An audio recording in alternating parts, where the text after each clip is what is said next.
नमस्कार दोस्तों। एक जज चीफ जस्टिस डी.वाई. चंद्रचूड़ ने पूरी मोदी सरकार को हिलाकर रख दिया है। मामला क्या है मैं आपको बताता हूं।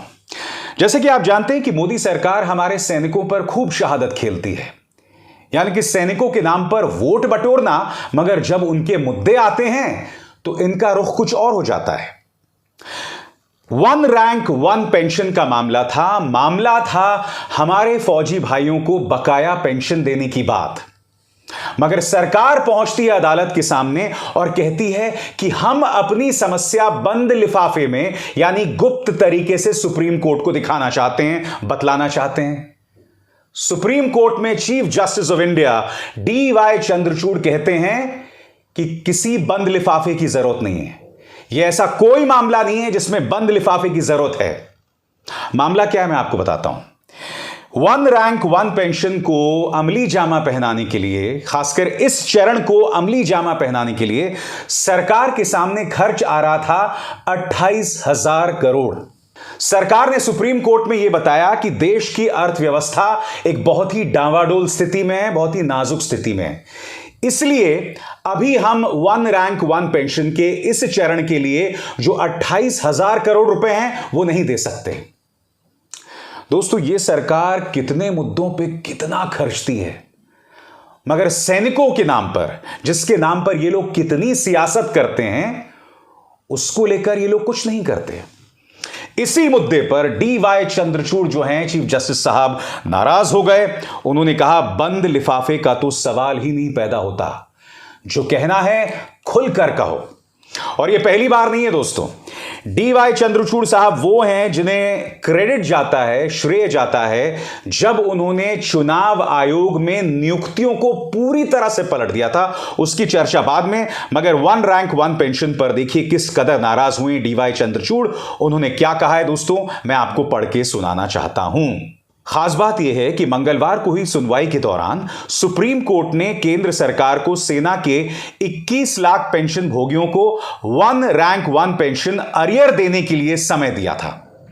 नए आदेश के मुताबिक बकाया भुगतान 28 फरवरी 2024 तक किया जाएगा। जैसा कि मैंने आपको बताया दोस्तों, वन रैंक वन पेंशन का अरियर था, और यह अरियर कितना था? 28,000 करोड़। केंद्र सरकार यह देने में आनाकानी कर रही थी। किस चीज का हवाला देते हुए? देश की अर्थव्यवस्था का। और वो इस पूरे मामले को बंद लिफाफे में देना चाहती थी। चीफ जस्टिस ने कहा सवाल ही नहीं पैदा होता। आगे चीफ जस्टिस क्या कहते हैं डी.वाई. चंद्रचूड़ साहब, आपके स्क्रीन पर। Chief justice of India Chandrachud ने अदालतों में सीलबंद लिफाफों के इस्तेमाल पर नाराजगी जाहिर की। उन्होंने कहा हम कोई भी गोपनीय दस्तावेज या सीलबंद लिफाफे नहीं लेंगे, और मैं व्यक्तिगत रूप से इसके खिलाफ हूं। अदालत में पारदर्शिता होनी चाहिए। यह आदेशों को लेकर है, यहां क्या गोपनीयता होनी चाहिए? आगे वो क्या कहते हैं दोस्तों, इस पर भी गौर कीजिए। उन्होंने साफ किया कि वो सीलबंद लिफाफों के इस्तेमाल को बंद करना चाहते हैं। उन्होंने अटॉर्नी जनरल से कहा अगर सुप्रीम कोर्ट इसका पालन करता है तो हाई कोर्ट भी करेंगे। साथ ही उन्होंने सरकार के सबसे बड़े वकील से लिफाफे में बंद जानकारी को पढ़कर सुनाने या वापस ले जाने की बात कही। तो जैसे मैंने आपको बताया, डी.वाई. चंद्रचूड़ साहब ने पहली बार नहीं है जब मोदी सरकार की नींव हिला दी। याद कीजिए, चुनाव आयोग में जिस तरह से नियुक्तियां हो रही थीं, उसमें पूरी तरह से दखल सिर्फ सत्तारूढ़ पॉलिटिकल पार्टी का था, यानी बीजेपी का था। डी.वाई. चंद्रचूड़ साहब ने कहा नथिंग डूइंग, आज से हम चुनाव आयोग की नियुक्तियां बदल रहे हैं। अब इस पैनल में कौन कौन है? इस पैनल में प्रधानमंत्री हैं, लोकसभा के अंदर नेता विपक्ष हैं, और खुद चीफ जस्टिस ऑफ इंडिया हैं। इस प्रक्रिया को और भी ज्यादा ट्रांसपेरेंट, पारदर्शी बनाने के लिए। और मोदी सरकार बुरी तरह से बौखलाई हुई है। नतीजा आपके सामने है। इन चेहरों पर गौर कीजिए। कानून मंत्री किरण रिजिजू, उपराष्ट्रपति धनखड़ साहब, इन दोनों ने सबसे पहले तो सुप्रीम कोर्ट की कोलिजियम सिस्टम पर हमला किया था। किरण रिजिजू ने तो तमाम हदों को पार कर दिया था जब उन्होंने हाल ही में इंडिया टुडे के एक समारोह में बयान दिया था कि कुछ रिटायर्ड जजेस जो हैं वो एंटी इंडिया गैंग का हिस्सा हो चुके हैं।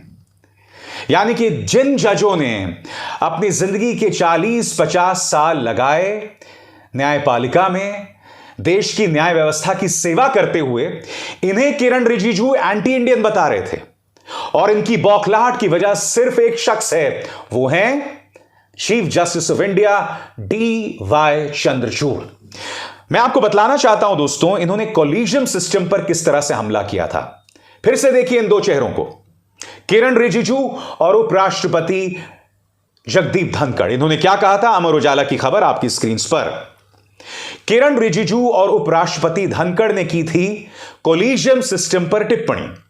कानून मंत्री रिजिजू ने हाल ही में कहा था कि उच्च न्यायालय में न्यायाधीशों की नियुक्ति के लिए अपनाई जाने वाली कॉलेजियम प्रणाली पारदर्शी नहीं है।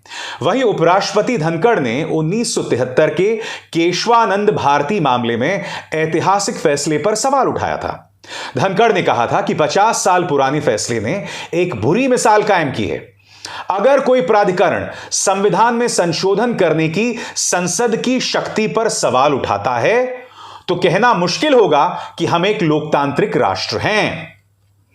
दोस्तों, मैं आपको यह भी बतलाना चाहूंगा कि किस तरह से किरण रिजिजू बार बार यह कह रहे हैं कि भाई जजेस को चुनावों का सामना नहीं करना पड़ता। मैं किरण रिजिजू से एक सवाल पूछना चाहता हूं, जो लोग चुनाव का सामना करके आते हैं, क्या वो इस देश में कानून पारदर्शी तरीके से बनाते हैं? आपके सामने एक छोटी सी मिसाल रखना चाहता हूं। आपको मैं पीछे लेकर चलना चाहता हूं जब किसान से जुड़े 3 कानून पारित किए गए थे। विपक्ष लगातार कह रहा था कि इसे बिजनेस एडवाइजरी कमेटी में भेजा जाए, इस पर पुनर्विचार किया जाए, इसके कुछ पहलुओं पर विचार किया जाए, मगर बगैर विपक्ष की सुने राज्यसभा में उसे कैसे पारित कर दिया गया था। बात वहां नहीं रुकी दोस्तों। जब उस बिल को वापस भी लिया गया था तो विपक्ष उस पर चर्चा चाहती थी, मगर उस पर चर्चा नहीं हुई। तो किरण रिजिजू से मैं सवाल पूछना चाहता हूं कि आप तो चुनकर लोग आए हैं ना, लोकसभा में बिल कैसे पारित हुए बताइए? तो जो लोग चुनकर आए हैं, जो लोग सत्ता में हैं, क्या वो देश के कानूनों की इज्जत करते हैं? और आप देश के जजों पर सवाल उठा रहे हैं कि वो लोग चुनकर नहीं आते हैं। जो चुनकर आ रहे हैं वो लोग किस तरह से कमाल कर रहे हैं। और रिजिजू साहब, मैं आपसे सवाल पूछना चाहता हूं, आपने यह बयान दिया था कि कुछ जज जो हैं वो लोग एंटी इंडियन हो गए हैं, कुछ रिटायर्ड जज एंटी इंडियन हो गए हैं। मैं आपसे सवाल पूछना चाहता हूं, आप कैसे जजेस चाहते हैं? तो मैं आपके सामने 3 चेहरे पेश करना चाहूंगा, क्योंकि दिक्कत क्या है, मोदी सरकार को chief justice of India D.Y.. Chandrachud ने इस कदर मिर्ची लगा दी है कि ये अपना इतिहास भूल गए हैं। 3 चेहरों पर गौर कीजिए दोस्तों, आपके स्क्रीन पर यह है chief justice of India Ranjan Gogoi. Ranjan Gogoi अपने पद से इस्तीफा देते हैं और उसके बाद बीजेपी की मदद से सीधे राज्यसभा पहुंच जाते हैं। आपके स्क्रीन पर दोस्तों यह है अशोक भूषण, रिटायर होते हैं और रिटायरमेंट के सिर्फ 5 महीनों बाद ये एनसीएलटी के अध्यक्ष बन जाते हैं। आपके स्क्रीन पर सैयद अब्दुल नजीर, जस्टिस सैयद अब्दुल नजीर रिटायर होते हैं और रिटायरमेंट के 1 महीने बाद इन्हें आंध्र प्रदेश का गवर्नर बना दिया जाता है। इत्तेफाकन सैयद अब्दुल नजीर उन जजों में से हैं जो आरएसएस के एक फंक्शन में गए थे और उस फंक्शन में जाकर इन्होंने कहा था कि इस देश की जो न्याय प्रणाली है ना, उसे बदलना चाहिए, क्योंकि जो न्याय प्रणाली है उसमें अंग्रेजों की सोच दिखाई देती है। आगे वो जाके ये कहते हैं कि हमें एक ऐसी न्याय प्रणाली चाहिए जिसमें मनु की सोच दिखाई दे। मनु की सोच, आप सब जानते हैं दोस्तों, मनुवादी सोच हमारे देश के पिछड़े वर्गों, दलितों के खिलाफ बताई जाती रही है।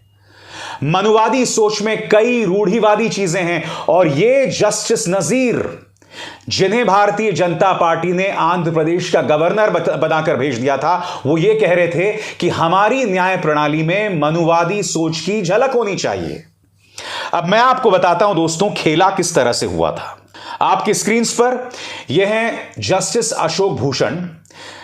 ये रिटायर हुए थे 4/7/2021, यानी 4 जुलाई 2021, और 8 नवंबर 2021 को इन्हें national company law appellate tribunal का अध्यक्ष बना दिया गया था।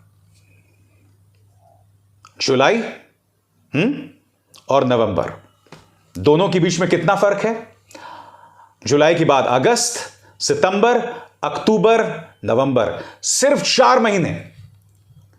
और याद कीजिएगा दोस्तों, इसी सरकार के पूर्व मंत्री स्वर्गीय अरुण जेटली ने कहा था कि कई जजेस रिटायर होने के बाद सरकारी पद चाहते हैं। इसका उन्होंने मजाक उड़ाया था, इस पर उन्होंने सख्त टिप्पणी की थी।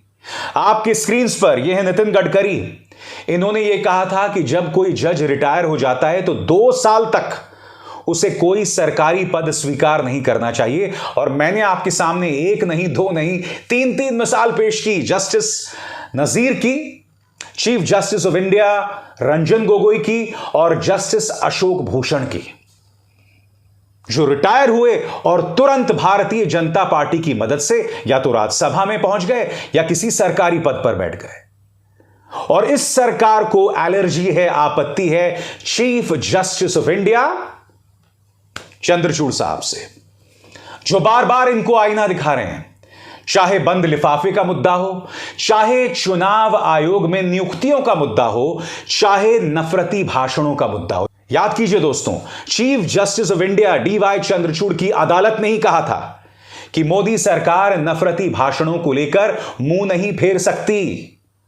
नफरती न्यूज चैनल्स पर भी उन्होंने टिप्पणी की थी। यह बात अलग है कि उसका अनुसरण नहीं हो रहा था, मगर chief justice of India DY Chandrachud ने इसी तरह से मोदी सरकार को आईना दिखाया था और वो बार बार दिखाई दे रहे हैं।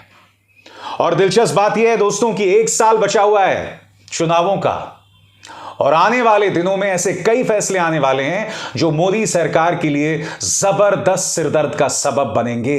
यही वजह है कि किरण रिजिजू बार बार देश के जजों के खिलाफ आपत्तिजनक बयान देते रहते हैं। मैं रिजिजू साहब की क्या बात करूं, देश के उपराष्ट्रपति भी उन पर अनाप शनाप टिप्पणियां करते रहते हैं, जो कितनी शर्मनाक बात है। मगर हां, salute and standing ovation to the chief justice of India DY Chandrachud साहब। अब एस.आर. शर्मा को दीजिए इजाजत। नमस्कार। स्वतंत्र और आजाद पत्रकारिता का समर्थन कीजिए, सच में मेरा साथी बनिए। बहुत आसान है दोस्तों, इस ज्वाइन बटन को दबाइए और आपके सामने आएंगे ये 3 विकल्प, इनमें से एक चुनिए और सच के इस सफर में मेरा साथी बनिए।